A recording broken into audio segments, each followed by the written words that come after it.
যে যেখান থেকে দেখছেন সবাইকে আসসালামু আলাইকুম। বন্ধুরা, আজ আমি আপনাদেরকে দেখানোর চেষ্টা করব যে এলপিজিতে 1 লিটারে কত মাইলেজ যায়। তো এই সম্পর্কে অনেকেই জানতে চেয়েছেন আমার আগের ভিডিওতে, সো আমি এই ভিডিওটা করছি এর জন্যই যাতে প্র্যাকটিক্যালি আপনারা দেখতে পারেন। আমার গ্যাসের মিটার এই মুহূর্তে একদম ইয়েলো লাস্টে আছে। তো যে পরিমাণ গ্যাস আছে এটা হয়তো 8 থেকে 10 কিলো চালানো যাবে।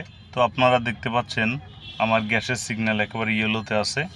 তো আমি এই অবস্থায় 1000 টাকার এলপিজি নিব এবং ঢাকা সিটির মধ্যে রাইড করার পরে আবার যখন ইয়েলো এই কন্ডিশনে আসবে তখন আমি রিডিংটা নিব এবং ক্যালকুলেশন করে আপনাদেরকে প্র্যাকটিক্যালি দেখানোর চেষ্টা করব। সো ভিডিওটি স্কিপ না করে দেখতে থাকুন। আর এটা হচ্ছে আমার ট্রিপ মিটার আমি অলরেডি 0 করে দিয়েছি।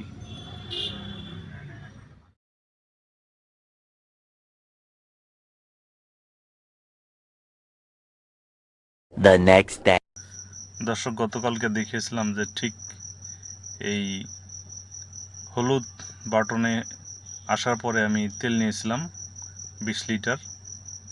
তো চালিয়েছি কতটুক দেখুন, চালিয়েছি টোটাল 101 কিলোমিটার, অর্থাৎ 20 লিটারে আমি চালিয়েছি 101 কিলোমিটার। আবার সেম কন্ডিশনে আসার পরে আমি আপনাদেরকে দেখানোর চেষ্টা করছি। অতএব আমার অ্যাভারেজ মাইলেজ আমি ঢাকার মধ্যে পেয়েছি হচ্ছে 5 কিলো পার লিটার। আর এই 100 কিলোর ভিতরে পুরোটাই এসি চালানো অবস্থায় ছিল, ফুল টাইম এসি, যেহেতু প্রচণ্ড গরম, ফুল টাইম এসি চালানো অবস্থায় 105 কিলোমিটার পেয়েছি। তবে এই ক্ষেত্রে যেটা বলতে চাই সেটা হচ্ছে যে আমার গাড়ি হচ্ছে 100 গাড়ি 1300 সিসি। তো এই গাড়িতে পেয়েছি আমি 101 কিলোমিটার। আর আরও কিছুটা বেশি পাওয়া যেত হয়তো, কারণ আমার গাড়িতে এসি দিলে একটু ভাইব্রেশন করে, তেলে চললে কোনো ভাইব্রেশন হয় না, কিন্তু এসি চালালে গ্যাসে কিছু ভাইব্রেশন হয়, যার জন্য আমাকে রেসটা একটু বাড়িয়ে রাখতে হয় এবং মাইলেজটা কিছুটা কম আসে। তো অ্যাটলিস্ট আমার যেটা হচ্ছে ধারণা সেটা হচ্ছে যে 1300 সিসি এবং 1500 সিসিতে সেম মাইলেজে পাবেন ঢাকা সিটির মধ্যে 5 কিলোমিটার। আর লংয়ে কত মাইলেজ পাওয়া যায় এটা আবার আমি লংয়ের কোনো ভিডিওতে আপনাদেরকে দেখানোর চেষ্টা করব, কিন্তু ঢাকা শহরে অ্যাভারেজ আপনি 5 কিলোমিটার মাইলেজ পাবেন।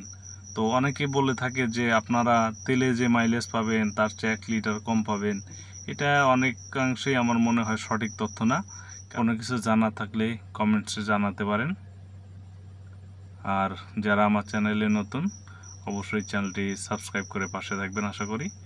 আজ এ পর্যন্তই। সবাই ভালো থাকবেন, সুস্থ থাকবেন। আল্লাহ হাফেজ।